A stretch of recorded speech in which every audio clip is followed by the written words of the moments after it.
Okay, what's going on, guys? And welcome to a brand new episode of Energized. Today we have a very special guest on the show. We have a man of many voices, the best impressionist in the entire world, Mr. Al Foran. Thank you. Al, how are you doing? The best? I don't know if I'm the best now. I'd argue that with anyone, Al. I swear to God. In fairness, Al, the introduction said you're the best. So you're the best, you know what I mean? Okay. But there's no blowing smoke here. There's no blowing smoke here. No. You know what I mean? Certain people might be like the best at doing one person, but to have like the array that you have is different gravy. Yeah, even the Tiger King one that you just did the other day on Twitter was unbelievable. Yeah, yeah. I mean, you gotta you gotta hop on something that's relevant and extremely popular. I think Netflix as well are probably delighted with themselves that they released Tiger King during this quarantine when everyone's in quarantine, because surely it's as big as Making a Murderer. I know that was their quintessential docuseries, but it's one of the best things I've ever watched.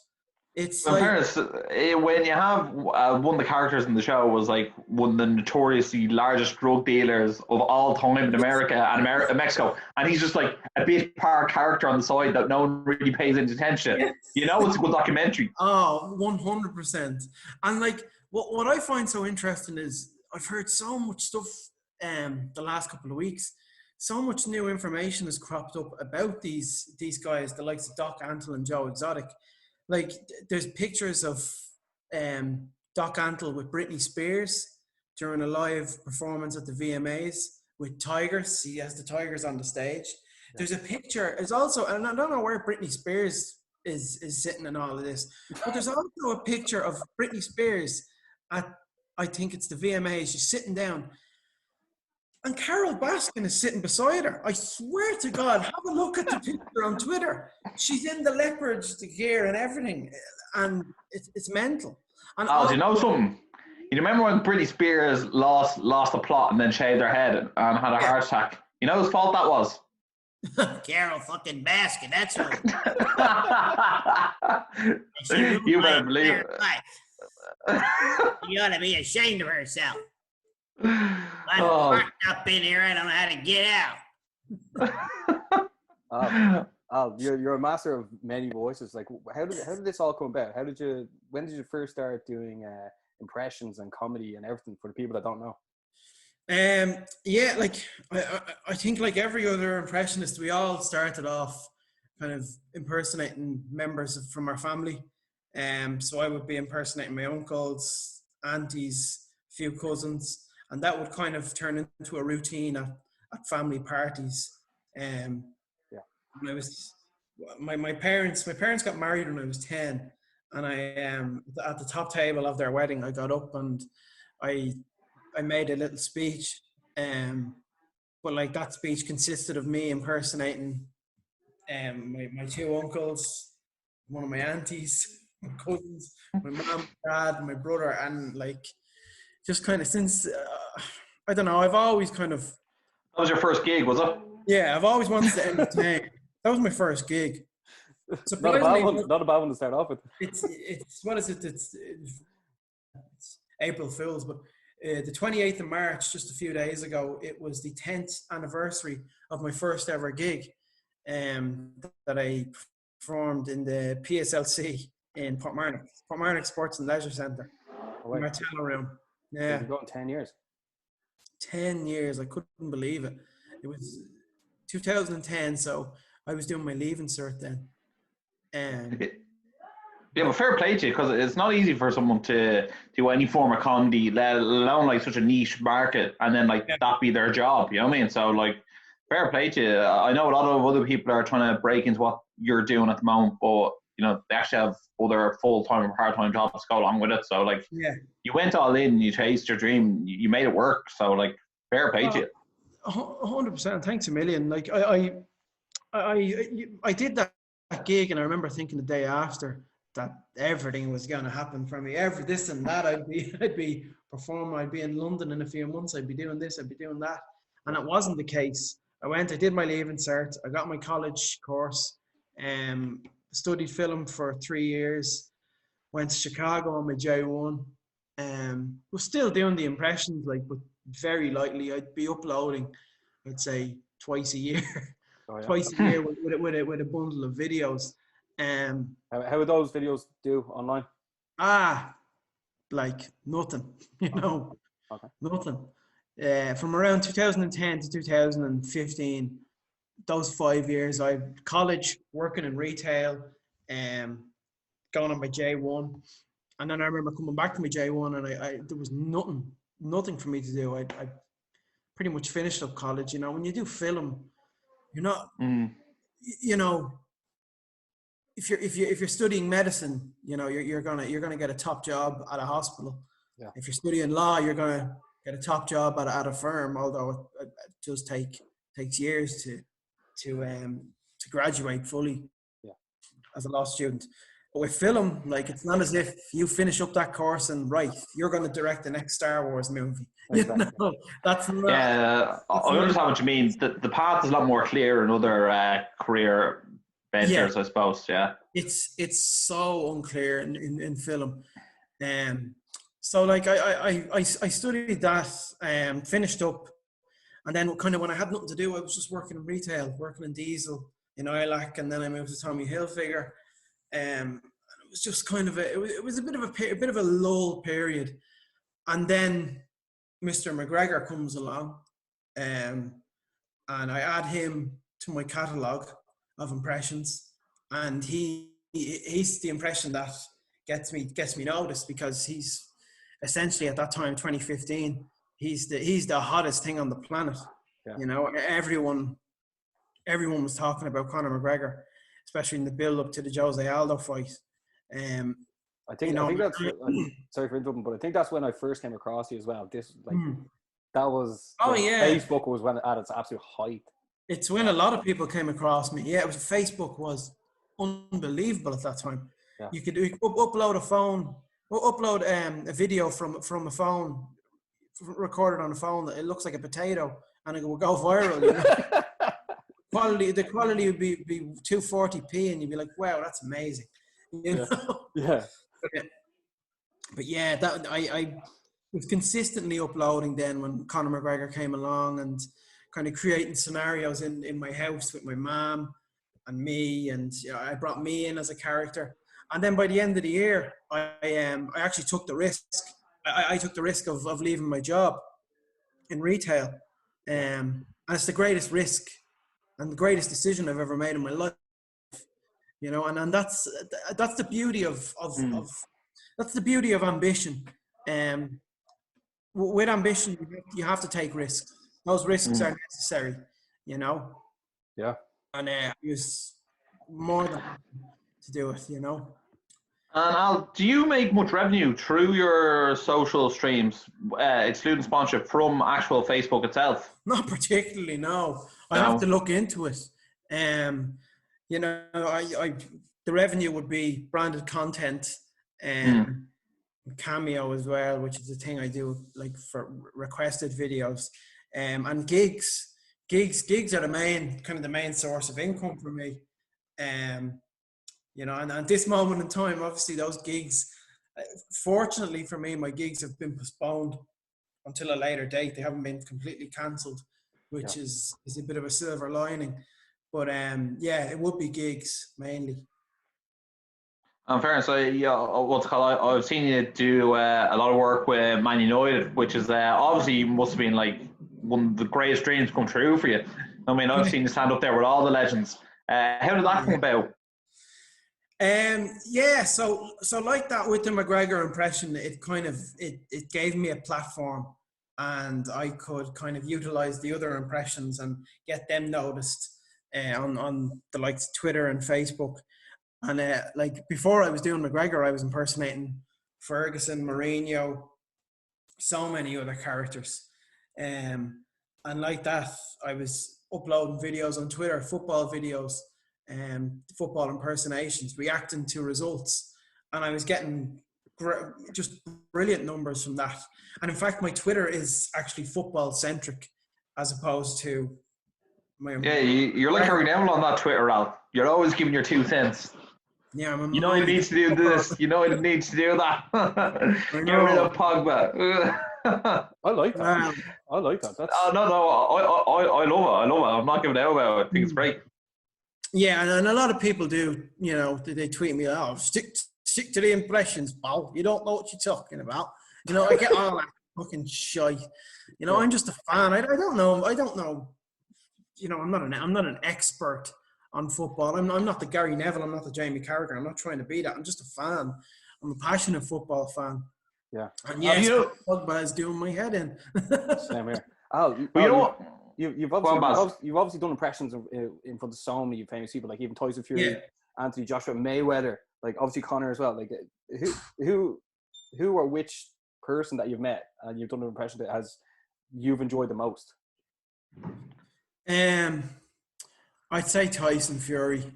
He was just the nicest, to be honest with you. He like I was sitting down with him for about an hour and a half, and he was talking about family. His son was actually born the same week as my daughter, so I kind of I was asking advice, I suppose, from the man himself about all of that kind of, you know, fatherhood and stuff like that. But we spoke about United, and he's a big United fan as well. Huge United fan, and then I did the impression to him, you know, and he was very, very welcoming.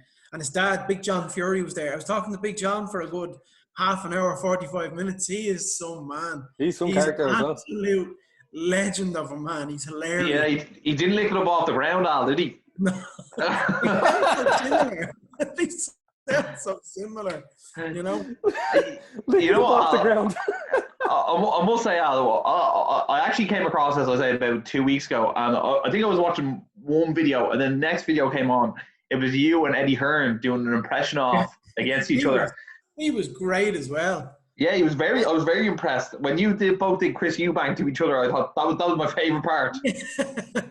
That was actually, I forget about that. We filmed that in the Wynn in Vegas, the afternoon of the McGregor fight, the McGregor-Mayweather fight. Bob Arum was there. Stephen A. Smith was there. I got to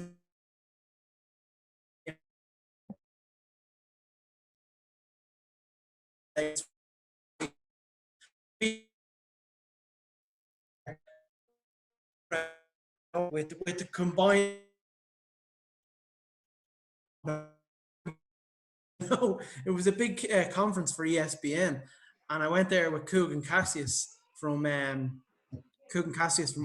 TV, and Coogan filmed that video with me and Eddie Hearn, and it was just great fun. Like that was he was a good skin, I have to say. The lad, he takes the laugh well. He's very down to earth. Very tall guy, or maybe I'm just small. Oh no, he's definitely tall. Eddie Hearn. Yeah. Very tall. Yeah. Yeah. There's Alison. Is that the Mrs. Hi, Alison? How are you? Yeah, say hi. Oh, would you look who it is? How are you doing? You saying hi? She's gorgeous. Cameo. Say hi. Oh, jeez. Oh, Baz, that's going to cost us extra. Where's your little fella, Ross? Oh, he's inside. Do you want me to get him? No, go on. If you want. Hold on. No, Jade, we bring Theo in for a sec. Should bring him in now. I want Sophia to say hello. Poor Barry there. Barry wants to get the cameras. Barry, you bring the dogs in, will you? I'm going to have to bring the dogs in and the cat. Hello. Say hello to the baby. But yeah, if we continued, if Eddie Hearn was... Come on, you're making your TV debut over here, Theo. Come over here for a sec. He's very entertaining. She's trying to exit out of this. Oh my God. Come on, Smiley. Oh, no. Say hi. Now, Hi. the laptop might go over here. Oh, hi. Oh my God. Bye-bye. Hello. Waves, Theo. He's trying to grab the screen. There you go. Now. Oh. Cameos from the babies. Has to be done. Gorgeous. Right here, I'll give them back to you, Jade. Thank you. Is this their first date? That's our first date. Yeah. Oh wow, Jade, I'll get you to watch that back later. She's like, "What is going on?" I feel left out now, lads. Fuck's sake. Sure. Look, these things happen, buddy. You know what I mean? You'll have to get your own. I know, yeah. Straight after quarantine. Yeah, sure. If it wasn't quarantine, I'd let you share Theo. Like, you know. Enjoy your sleep while you can. Yeah, man. It's not very after that. Well, Jesus, lads, what no one saw the conversation going that way anyway. Barry, did you want to talk about WrestleMania now, or did you want to talk a bit of football first, or what you want to do? Since we were talking about like Manchester United and stuff, I think we should probably talk about football and then we get into the WrestleMania stuff after. If you're enjoying the show, guys, make sure to like and subscribe and make sure you follow Al as well. Al, the Premier League is obviously on hold right now. No one really knows what's going on. What are your sort of thoughts on it? Because you're friends with a lot of players and former players. What way do you sort of see things going? It's very hard to kind of predict what's going to happen. It's good news. Good news about the Euros that they've been postponed. It's good news about the Olympics as well. But yeah, I think if it is to be played in July behind closed doors, then like I'm not going to go ahead and say null and void because of Liverpool not getting the chance to win the title. I'm not going to say that. It's just so hard to judge about what's going to happen. It's frustrating as well because United were just getting ahead of steam. They were starting to play good football, especially in the Europa League. But it's all for the safety of the players, the fans, and that's what's most important. But if it is to be played behind closed doors and from July, I think it's the whole month of July, then so be it. Yeah. Ross, your mate. Other competitions, how do you fit those in? How do you fit the Champions League in? Europa League, FA Cup. Ross, what do you think, Ross?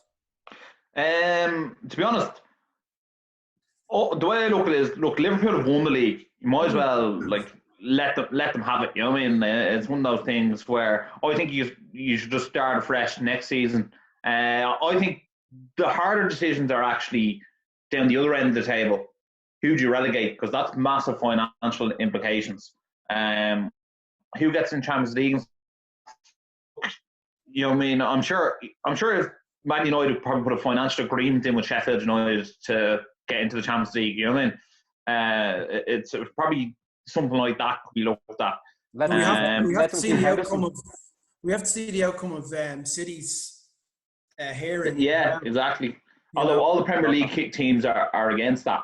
I actually think Sheffield United, bizarrely enough, were the only team who didn't vote City out of the Champions League next season, which is quite interesting considering where they are. The top 10 teams that everyone else lodged an appeal.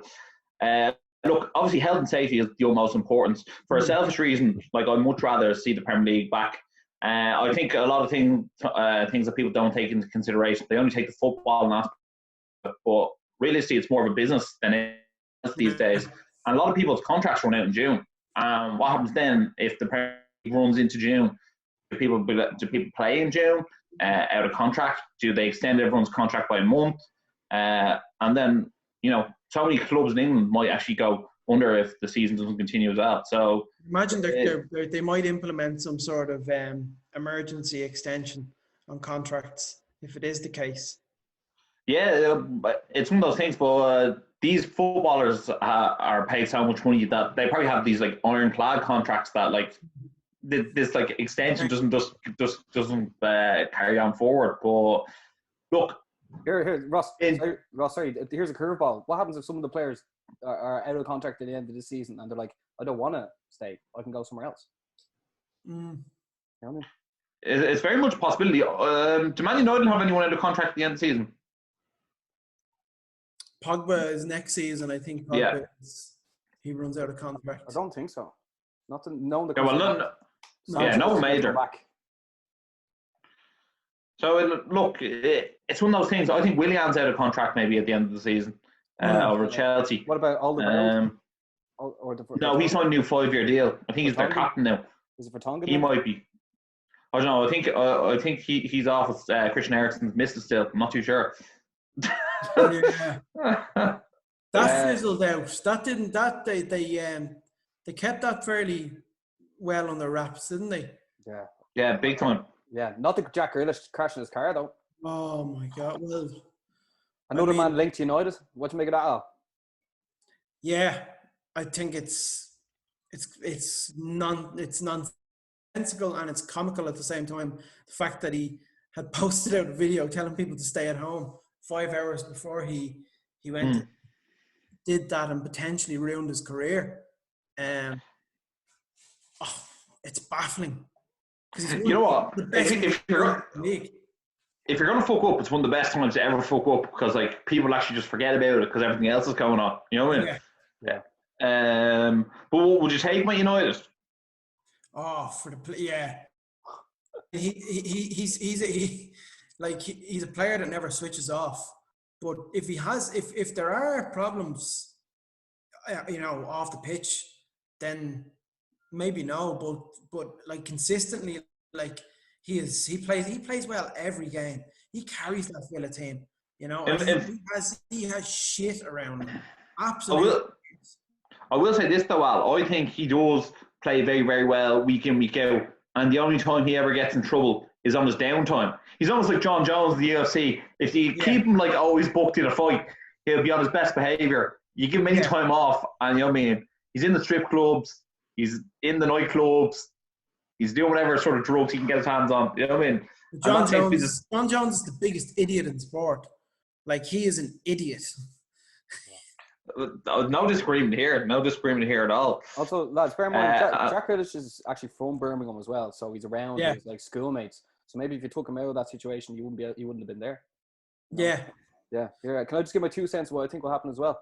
I think Solskjaer would kind of discipline him as well, even if he didn't do that. Solskjaer can kind of he can see you see what he's doing with Lingard. He's completely taken Lingard out of the squad. He deserves it, to be honest. He does trigger, and he's been extremely frustrating. I do kind of feel sorry for him because I think it's come to light now that he's simply not good enough to play for Man United. And he didn't do himself any favours. I mean, he had a great season under Jose Mourinho in 17-18, and then he went to the World Cup and he had a decent World Cup as well. I think he's playing central midfield for England in the World Cup. Yeah. And then everything outside, off the pitch, just went to his head. I may as well release a clothing label. The week of the Liverpool game. The week of the Liverpool game, he had the launch of his new clothing label. Yeah. And there he is he's brought out a few of the squad players along. Hey, Lings. And it ruined him. It ruined him. He played better when one thing I don't understand. He played better when Pogba was there though as well. Yeah, he did. But that's another. What frustrates me about Pogba is not so much him; it's the people around him and the fact that he's not doing anything about shutting up the people around him. Like his brothers constantly on TV saying, I've spoken to him. Yeah, he wants to go to Real Madrid, and his agent Paul can do whatever he wants. Paul has the freedom to do this. Paul can do that. Paul Pogba is not owned by Manchester United. No, he's not owned by Manchester United, but he's under contract to Manchester United, and he's an employee of that football club. So yes, he should be playing week in, week out. His injuries as well. I don't know. He's had some pretty nasty injuries this season, but we don't know the full extent of them. What came about? Solskjaer was to blame as well, playing him in the Rochdale game. I think that was a bit of a silly decision on his part. But Pogba is just, listen, if you criticise him, you're saying, you're obsessed with him, you're this and that. You shouldn't be saying this about him. He's, he gives all to the team. There's a divide between United fans when it comes to Pogba. Yeah. And people will call, if we slightly criticise him, we're put in there, we're categorised up with Graham Souness. It's simple. It's not the case as that like that, you know. Yeah. At the end of the day, everyone in the Premier League wants to see Pogba perform at a high level so people can enjoy his quality, you know. And he's just letting everyone down at the moment, I think.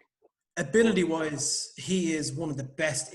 Ability-wise, he's probably the best midfielder on the planet. Ability-wise, he's not the best midfielder on the planet because he's not consistent. Exactly, he's never consistent. But my God, when he turns it on, he turns it on. Like the stuff that he does, I've never seen a midfielder do. I think the comeback against Man City was something else. Incredible. But that's 2 years ago now, Ross. You know? Oh yeah, no, I'm not sticking up for him because I don't believe the injuries. Because I'm like, where is he getting them? And he's online shooting basketball and stuff like that. I feel like he really does himself no favours whatsoever. And you know what? Like at one stage, I was like, maybe if you gave him the captain's armband, he'd like take on leadership role. But he sounds like, from what I've seen, it looks like he's more interested in doing dance moves in the change room with Jay Lings than he is trying to win trophies and change the club. Look at Bruno Fernandes come in, absolute leader, turn the club on its head.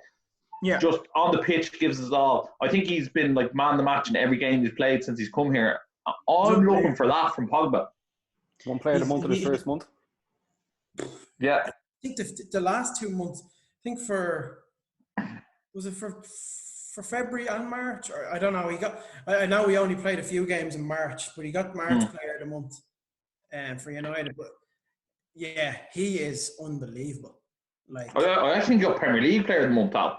He got Premier League player of the month. Yeah.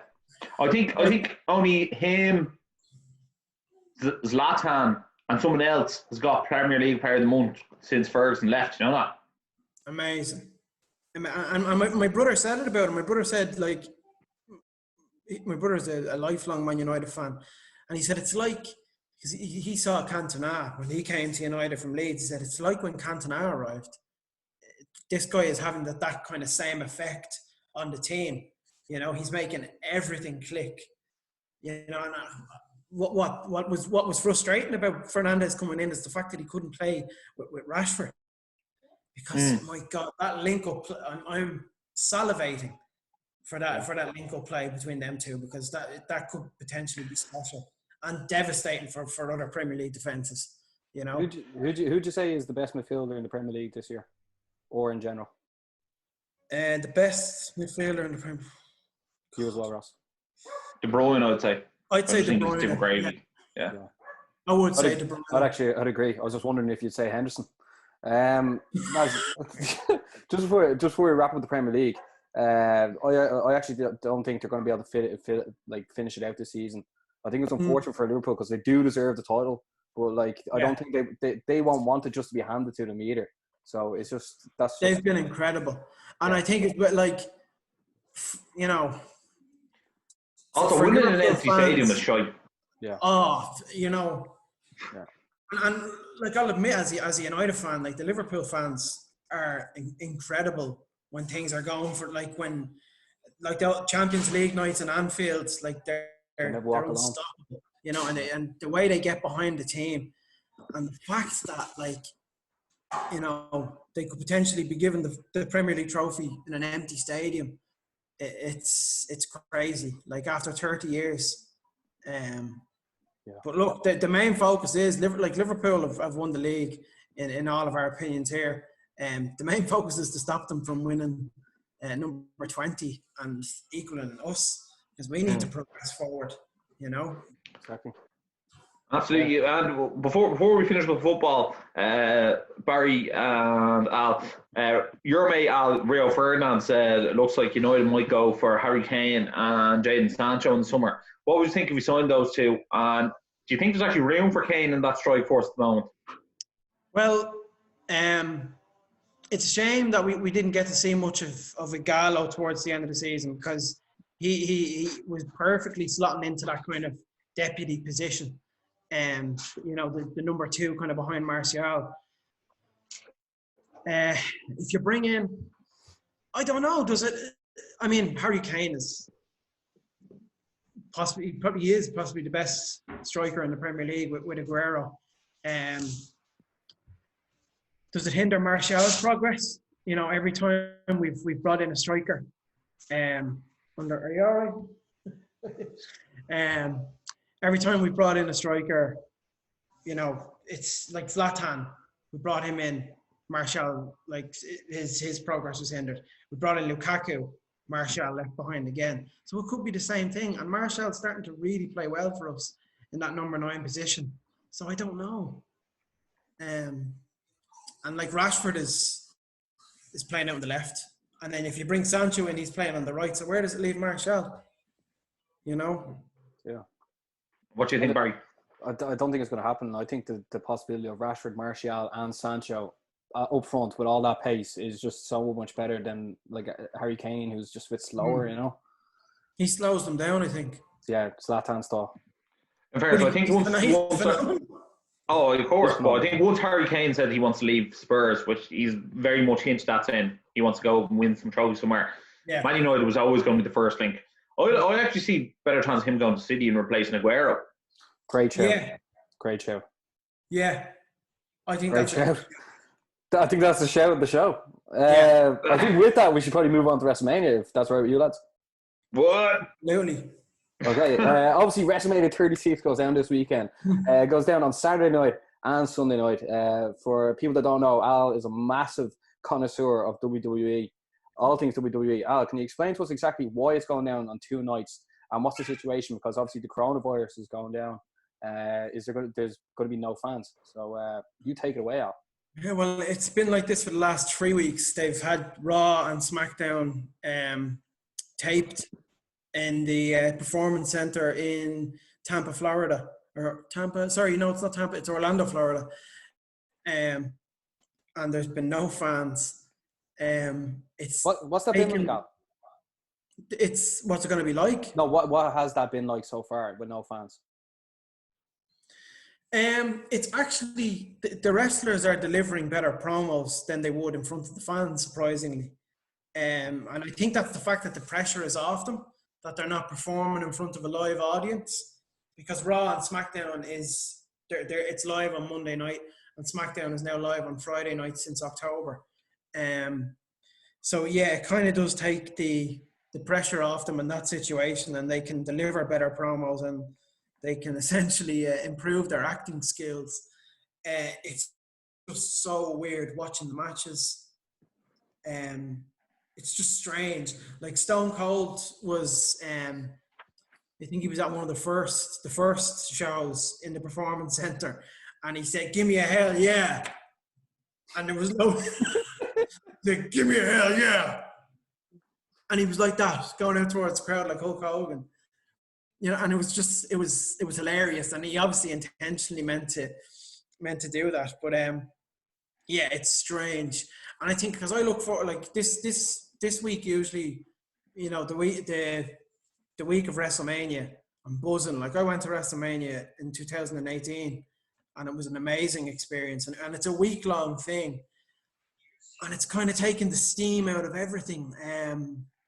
You know, there's no Hall of Fame ceremony on the Friday night, and there's usually an NXT show as well the night before WrestleMania. That's not happening, so they've kind of moved it to Saturday and Sunday, which I think is a very good idea because there's 16 matches on the card.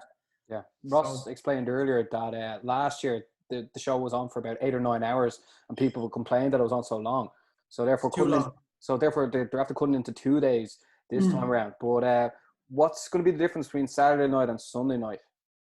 Yeah, I've just looked up the predicted match cards. They're not giving us they're not telling us what match cards are on each night. They're kind of surprising us.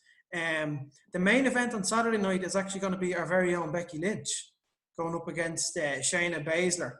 He's remembered 2 years in a row now. Yeah. Yeah, that's for the Raw Women's Championship. That's for the Raw Women's Championship. And Goldberg was meant to be going up against Roman Reigns, but Roman Reigns has pulled out because he's immunocompromised. He had leukemia last year, so he's pulled out for those reasons, which are extremely valid and completely understandable. And it was a match that a lot of people were looking forward to that match, but you know, you can't blame the man whatsoever. Does that mean we're going to see Shane O'Mac? No Shane O'Mac on the card, no. Braun Strowman is going up against Goldberg now. Was he not scheduled to fight someone else? I think he was, but now he's kind of, they've chopped and changed matches. Could they not just get Triple H to wrestle him? No. Would that not just be like... No Triple H. Why? I don't know. No, I'm not saying like is that what's happening. I'm saying should they have not done that? Because would that not be like a massive match, Triple H versus Goldberg? No, it would have been a big match, yeah, but it would have been for the belt. And Triple H winning the belt because he's now a corporate figurehead in that company. Like in the storylines and outside of the storylines, it wouldn't have made sense. They need someone young to come in and kind of beat Goldberg. Like how Goldberg won the belt was just ridiculous.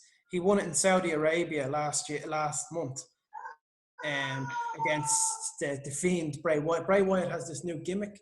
He's the Fiend, and he wears a mask, and it's very much he brings an Undertaker vibe to it. Yeah, I thought that was pretty good, to be honest. And you know what? I want to see the Fiend character fight the Finn Balor character, the Demon. Like that's what I want. That's a match made in heaven, and like that's what people want to see. But I think people are kind of getting sick of the nostalgia now with wrestling. They're getting sick of going to bring back Undertaker. Oh, I'm going to bring back Goldberg. Oh, we'll bring back Triple H. We'll bring back DX. Bring back everyone. You know, they're kind Hulk Hogan. Bring back Hulk Hogan. Like it's just. And it's not shocking that like.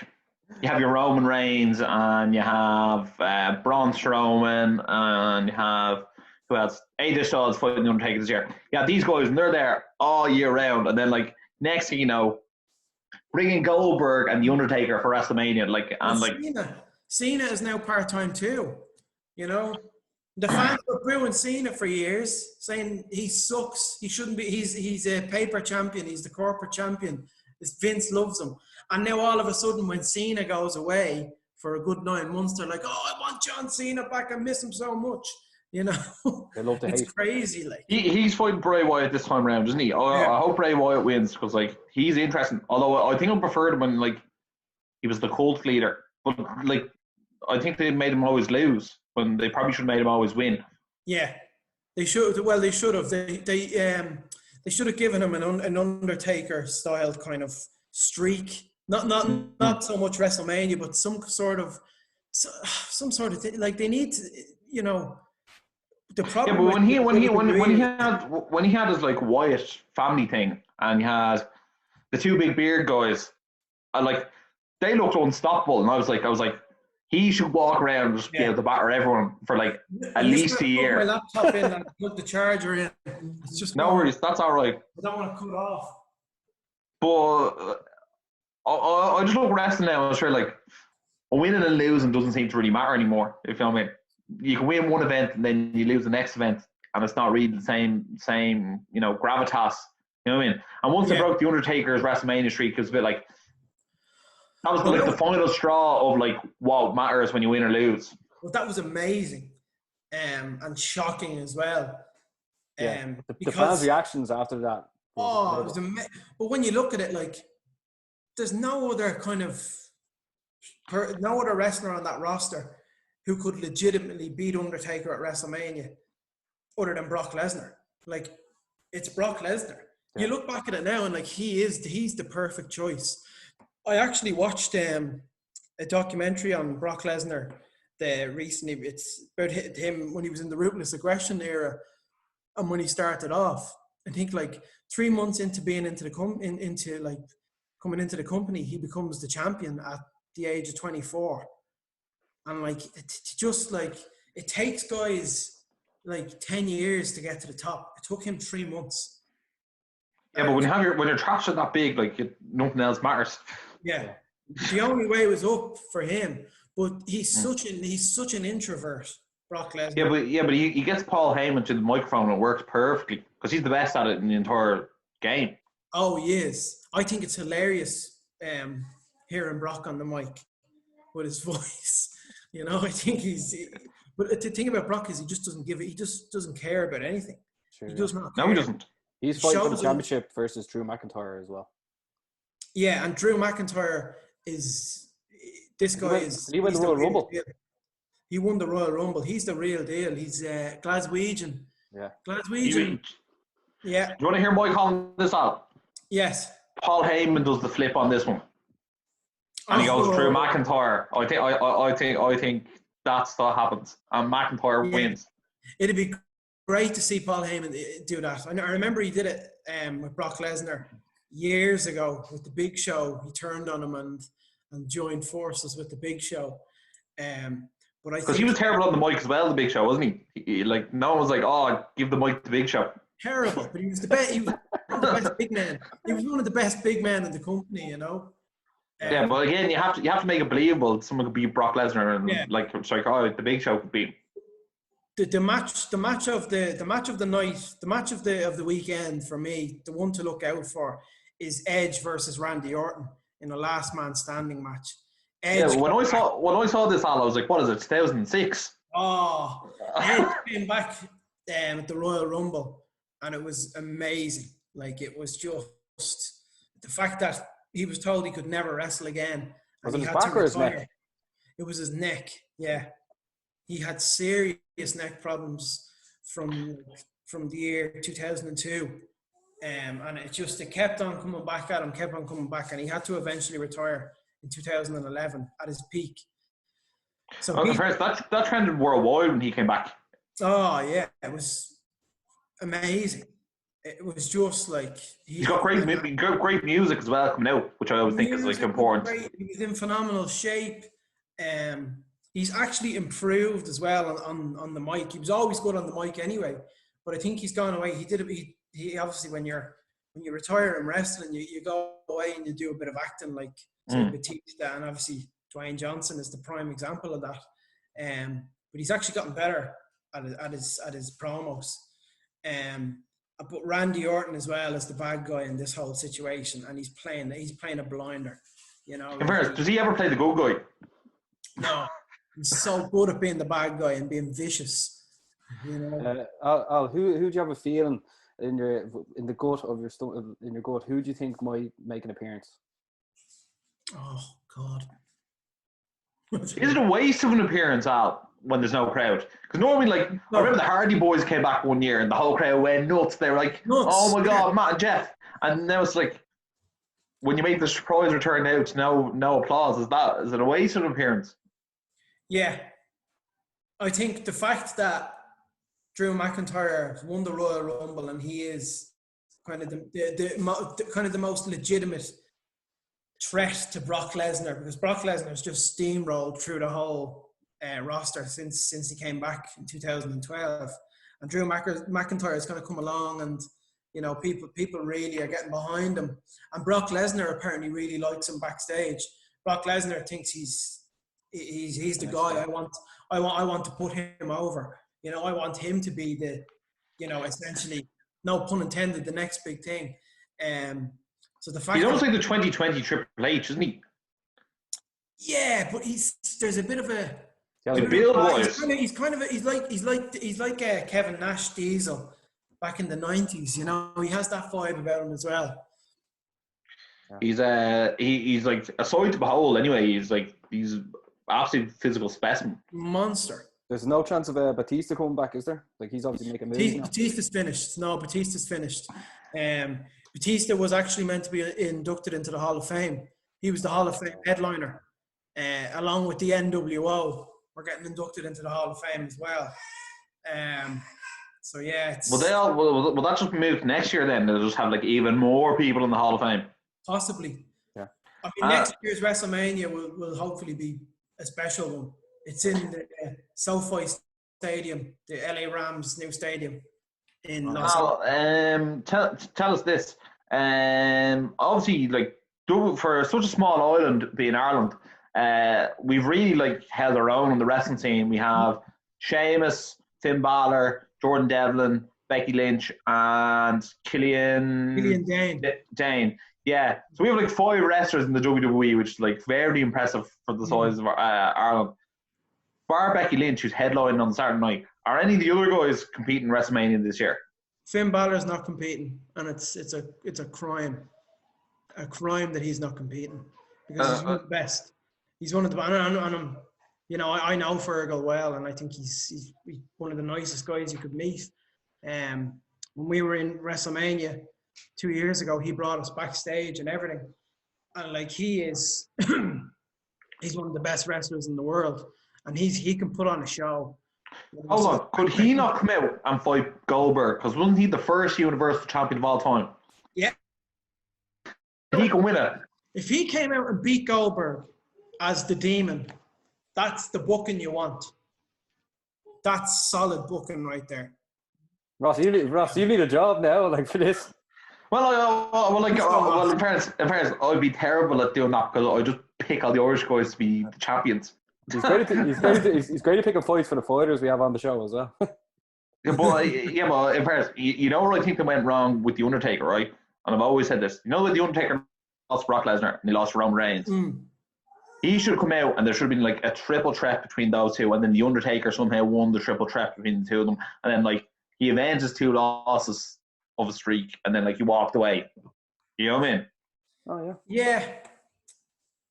Like that's the way I would have ended The Undertaker's career and be like, right, good luck. Now he's doing this boneyard match. Like, what the hell's a boneyard match? Like against AJ Styles, yeah.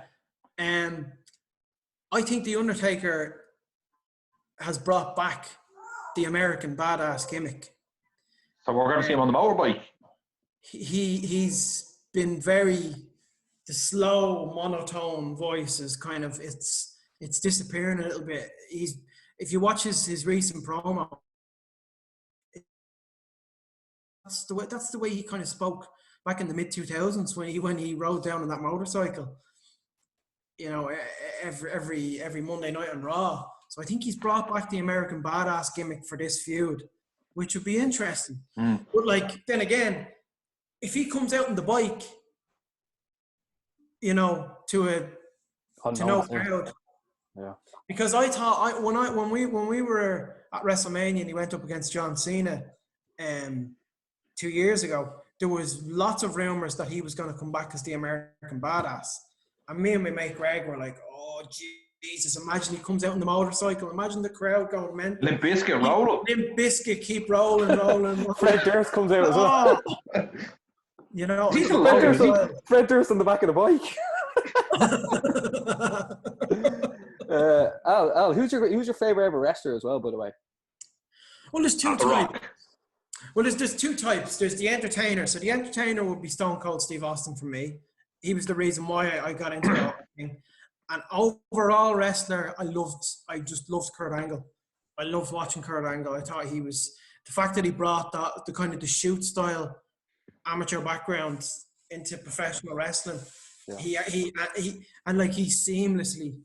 he seamlessly came into the professional scene in the space of a year, and he was flawless, you know. He seems a great guy behind. What about you, Basmo? Who's your favorite? I always loved The Rock, man, and then like Austin was always beating him, and I was like, oh no. And first, for me, it was as you say, Al. In terms of entertainment value, I was like, Rock and Chris Jericho. I was like, they're the two most entertaining of all time. But Chris Jericho turning it up in AEW. I actually saw he did like a chat in an empty ring with Matt Hardy the other day. But Matt Hardy was getting beaten up by Randy Orton the other day. I was like, is Matt Hardy like a free agent and just roaming around everywhere? I know that was I think that was about a month and a half ago, and then Matt Hardy made the move to AEW. This is like WCW days are back again.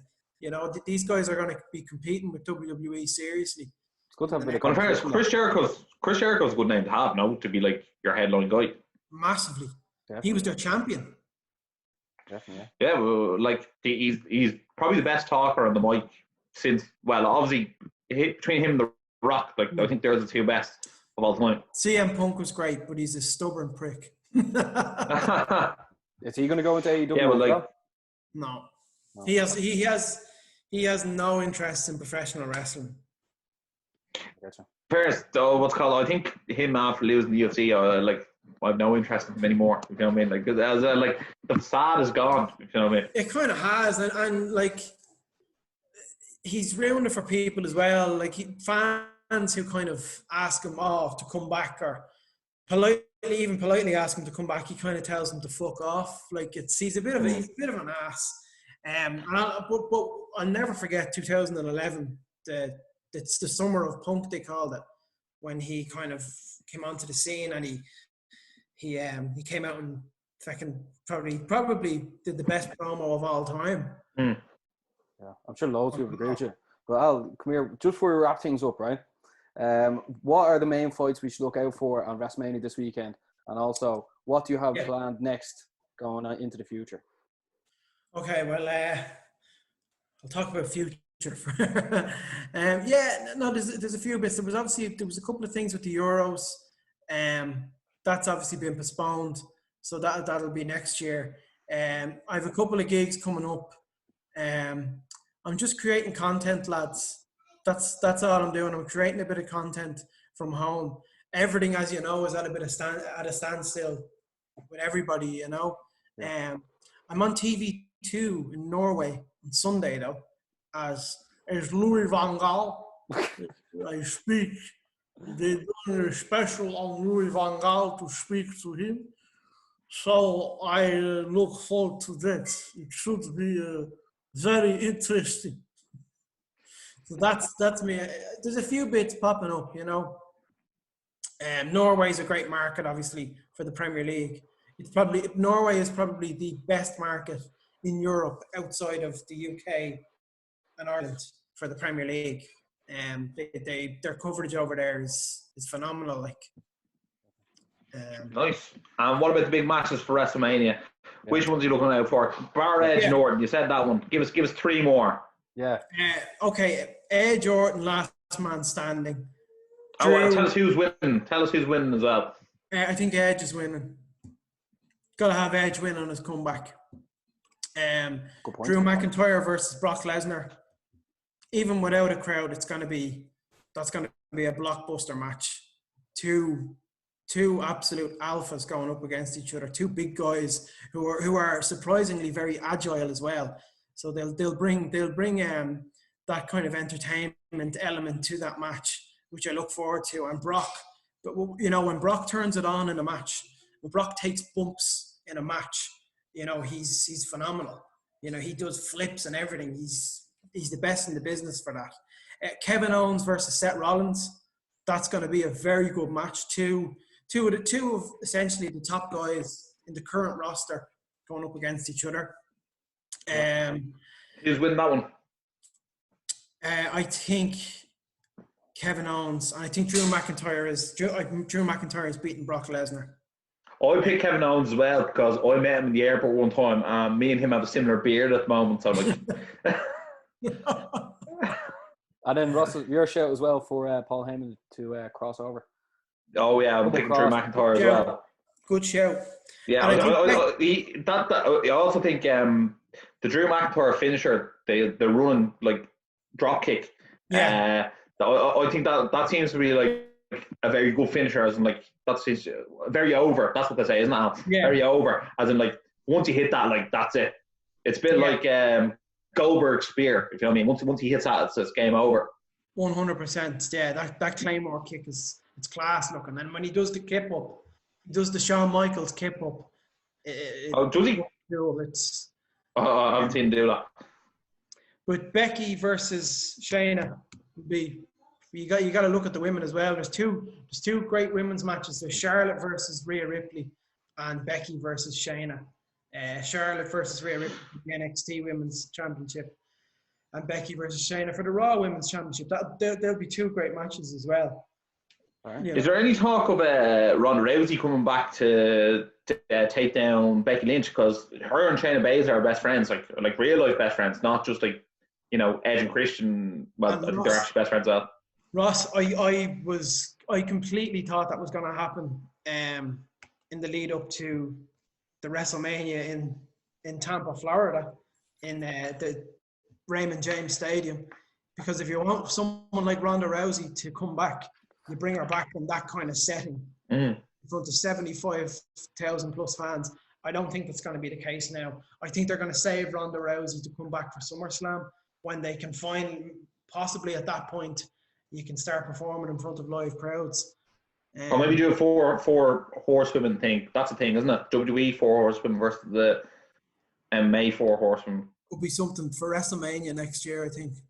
Or Survivor Series would be good, wouldn't it? I don't know what Survivor Series is. 4-on-4 elimination match would be great. And you're left with Becky Lynch and Ronda Rousey again. Yeah. Charlotte, I don't know when Survivor Series is. Charlotte will be the sole survivor, I'm telling you. She's the gold.